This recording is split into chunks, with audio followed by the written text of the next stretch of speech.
Hey, Kipsters. I know how much you love for me to read to you. So here I am with Act 1, Scene 1 of Midsummer's Night's Dream. The setting is Athens, a room in the palace of Theseus. Theseus, Duke of Athens. Now, fair Hippolyta, our nuptial hour draws apace.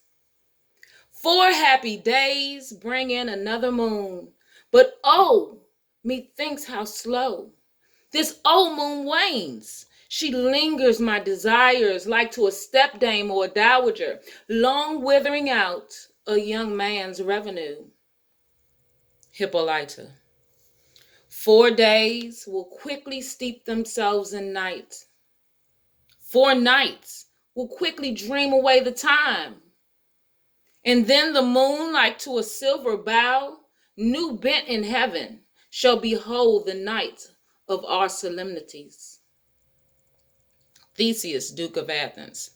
Go, Philostrate, stir up the Athenian youth to merriments. Awake the pert and nimble spirit of mirth. Turn melancholy forth to funerals. The pale companion is not for our pomp. Exit Philostrate. Hippolyta, I wooed thee with my sword, and won thy love doing thee injuries. But I will wed thee in another key, with pomp, with triumph, and reveling. Enter Aegeus and his daughter Hermia, and Lysander and Demetrius. Aegeus. Happy be Theseus, our renowned Duke. Theseus. Thanks, good Aegeus. What's the news with thee? Full of vexation come I, with complaint against my child, my daughter Hermia. Stand forth, Demetrius. My noble lord, this man hath my consent to marry her. Stand forth, Lysander. And my gracious Duke, this man hath bewitched the bosom of my child. Thou, Lysander, thou hast given her rhymes and interchanged love tokens with my child.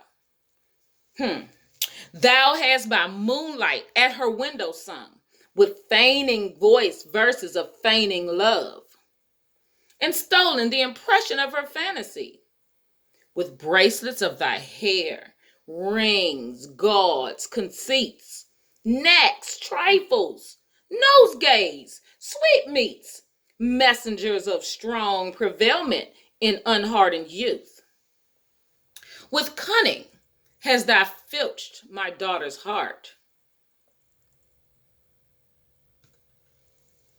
turned her obedience, which is due to me, to stubborn harshness.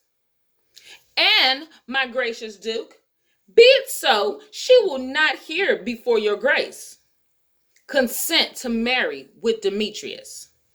I beg the ancient privilege of Athens. As she is mine, I may dispose of her, which shall be either to this gentleman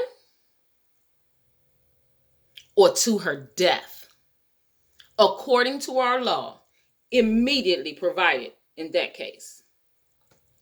Theseus. What say you, Hermia?